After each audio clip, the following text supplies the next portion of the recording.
As an investor, we understand that we need to consider three factors in order to make money in any market. The three factors being, first, understanding the environment we are in.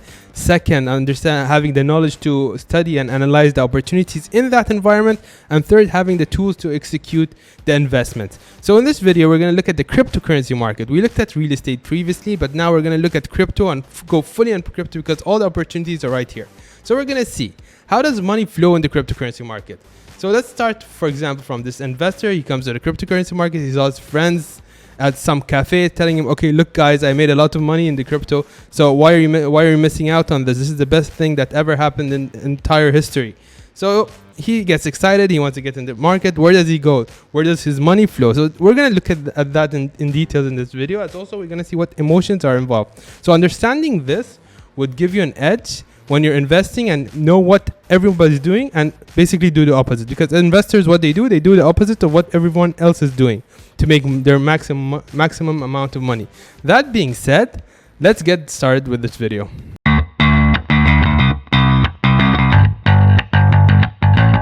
So let's start with this chart over here. Let's think as investors and keep it super simple.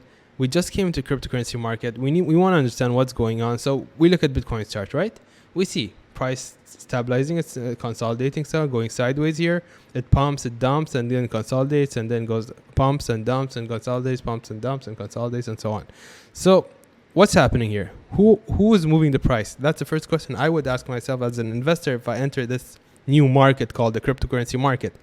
So the answer to that is that there are buyers who are buying at undervalued, at prices they feel is undervalued.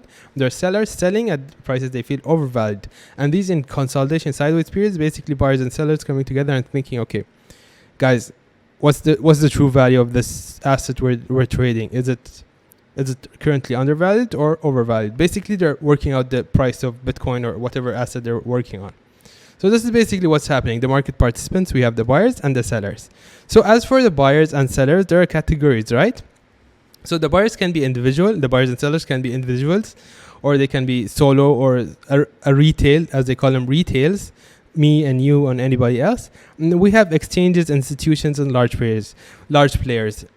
Exchanges, institutions, and large players are basically those people who have a lot of money and have the ability to move the market a lot. So just keep this in mind. What's happening here?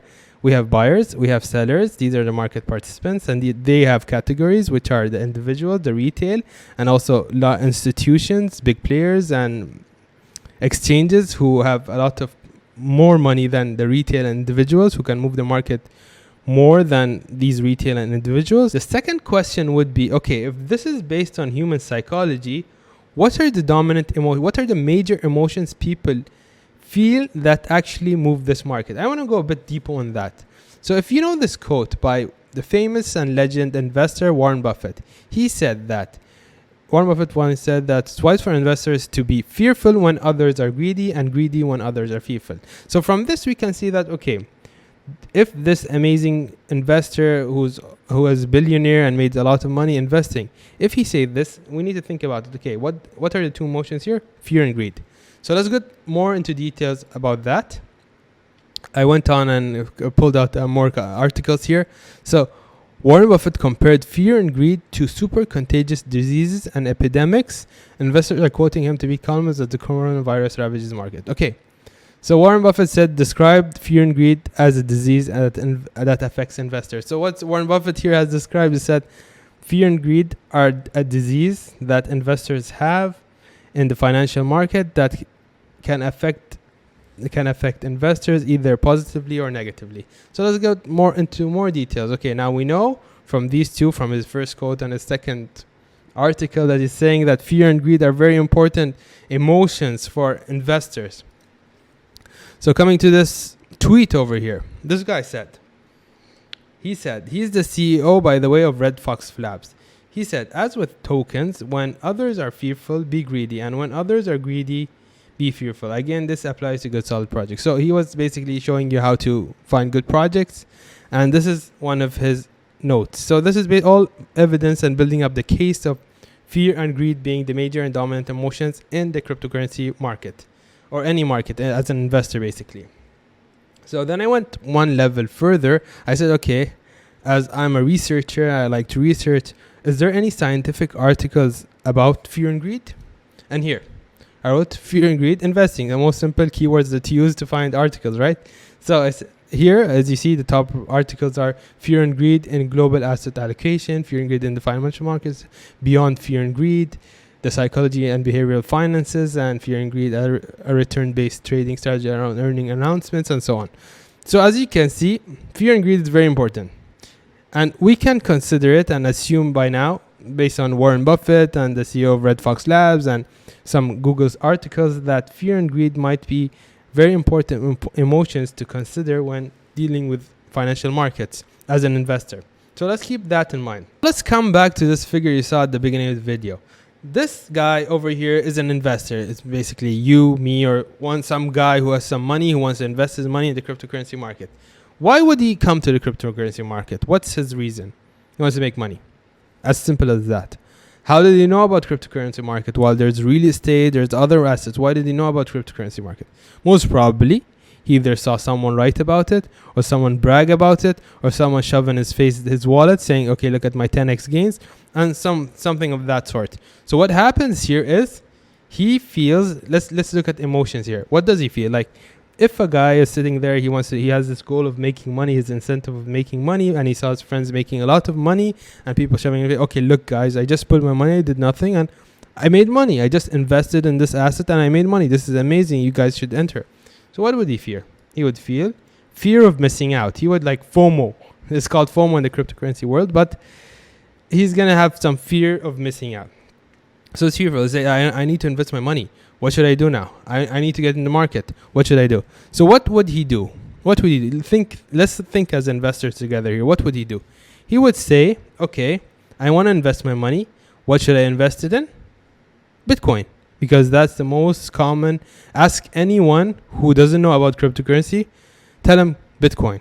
He understands what Bitcoin is. Because he's seen it on the news. He's seen it on TV, on newspapers. His friends talking about it. Someone has been talking about Bitcoin in general. So, this investor comes in, he has some kind of money, he puts his money into Bitcoin. That's the starting point, right? So when he puts his money into Bitcoin, he waits, he says, okay, I invested my money, let me wait here. So he waits a couple of months and he sees that money become more money. It becomes like, he sees like a 2x or 3x, okay? So then what happens?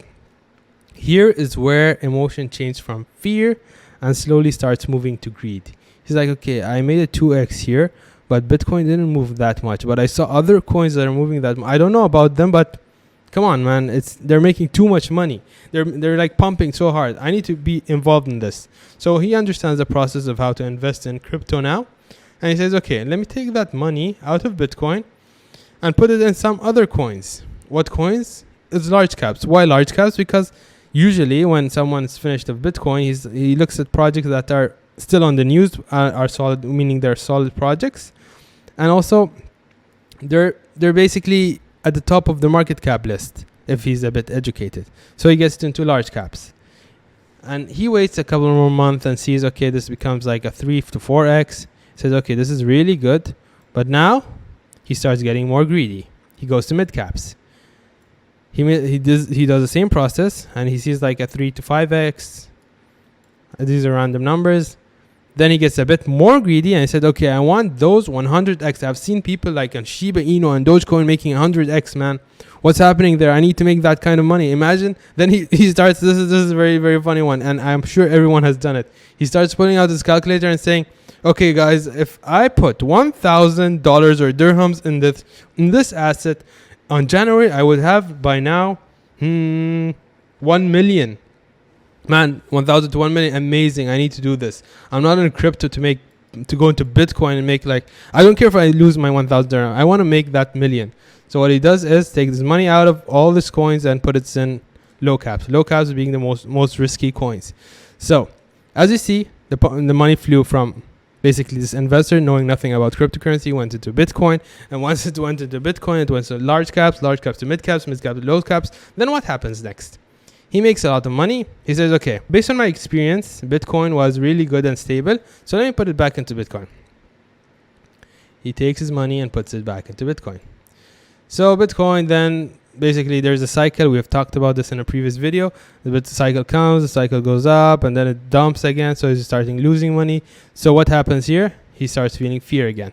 So as you can see at the bottom of here, I have two things. I have the pumpability scale, which is risk, reward, and pumpability. I can't read it from here. And I have the emotion scale, which is basically is fear and greed. Yes, fear and greed. So anything on the left is fearful, and anything on the right is greedy. And here the pumpability scale means that what's most pumpable? This is the lowest thing that's pumpable, which is your fiat, your currency, your dirhams, your dollars, or whatever. What's the most pumpable here is basically the low caps. But in terms of risk and reward, this might give you the highest reward, but it has the highest risk. And this is the lowest risk and lowest reward. So you get it here. The pumpability scale, the emotion scale. How does the emotion flow? How does the money flow between all these assets and things? Let's look at a live example and look at Bitcoin. So this is Bitcoin over here. As you can see, as we discussed, Bitcoin accumulates, pump dumps, accumulates, pump dumps. So you see that Bitcoin pumps here, right? It's pumping up, it's going up in price. That means money is coming into Bitcoin. So someone is coming into the market. People are finding out about Bitcoin. And I remember this region in 2017 when a lot of influencers and old people basically were understanding what Bitcoin is. We're looking at Bitcoin and saying, okay, this thing has really good potential. And this could fly. So let's get into Bitcoin. They were late to the party, but they were getting into Bitcoin. That's why it was pumping. But notice here. I put this figure up. If you notice here, Bitcoin started pumping, meaning money coming into it. And Ethereum, which is an altcoin, the most dominant altcoin, is pumping as well. So notice, when Bitcoin consolidated, Ethereum pumped even more. Why did this happen? It comes back to the concept of money flow and emotions. People were actually investing in Bitcoin at the beginning, and some were going into Ethereum saying, okay, this is good. When people started getting money out and taking profits from Bitcoin and started getting greedy here, they started putting in other, which is a large cap, putting in the large cap, the majors, and started pumping. And basically money was injecting in Ethereum. So what was happening then? People were taking more money out, and money is coming out of Ethereum and going to other coins, mid caps, low caps, and also micro caps. So you see, this graph basically comes back. Take the 2017-2018 cycle and study it. Look at it. Look back at it. So let me give you metrics here. What to look at in order to further see what's happening here. Is really money coming in or out? Look at the dominance. There's something called the dominance. Dominance means what percentage. We've talked about this previously. What percentage of that coin, or what percent of your money or total market cap is in that specific coin. As you can see here, this is Bitcoin, okay? I took two periods, the 2020 period and 2017-2018 period. So as you can see, when money was coming out of Bitcoin, the dominance of others, Ethereum, XLM, and XRP, and Doge were going up. That means money was coming out of here and money was entering these markets over here. And the same thing happened here. So what you could do is look at dominance. Go get this metric out. It's on TradingView. Let me show you how to get it. Just go to TradingView, write BTC. For example, you want to see BTC dominance, you write BTC.D. You get the dominance. So get this out. Push the compare button. The compare button. For example, write ETH.D. Okay. What happens here? You have two graphs. You can see when money comes out of Bitcoin, for example, this part, what happens where is the money going? What's increasing? Is ETH increasing? Yes, it's increasing. That means money's coming out of here, and this is increasing. That means money's going into ETH. And what else is happening? You look at the total market cap, you see if it's constant or new money is coming in, if it's increasing, basically. So this, you see how I'm thinking about it? So let me do a quick recap here. I think it's a good spot to do a recap. So what I said is, we talked about who's moving the market, who are the market participants. We understand who's participating on the market, based on the buyers and the sellers. What the buyers could be individuals, the sellers could be exchanges or large players. Then we talked about the money flow and the emotions involved. Basically, we talked about fear and greed. We talked about the money flow. How does an investor come into the cryptocurrency market and says, okay, I want to invest my money. I want to double my money, 10x my money. He starts with the Bitcoin, then he goes to large cap, mid caps, low caps, micro caps, then goes back to Bitcoin, and then goes back to cash. If an investor is too emotional, he loses all his money on the way. We discussed that, and now we looked at dominance. We looked at how to look where the money is flowing, where actually money is. We looked at live examples where to look where money is actually flowing, and we understand that. We always look at dominance, and we also saw a live example. What happened in 2017 is basically when Bitcoin consolidated, Ethereum was going up. Why this happened? Because money was coming to people who are taking profits out of Bitcoin and putting into major alts, the large caps, pushing the price up, pushing money into other assets, crypto assets, and then until we get the dump and everything dumped away. So I think that's clear. We understand how money flows, we understand the emotions involved and everything. So I think that's it. It's clear. This would definitely give you an edge.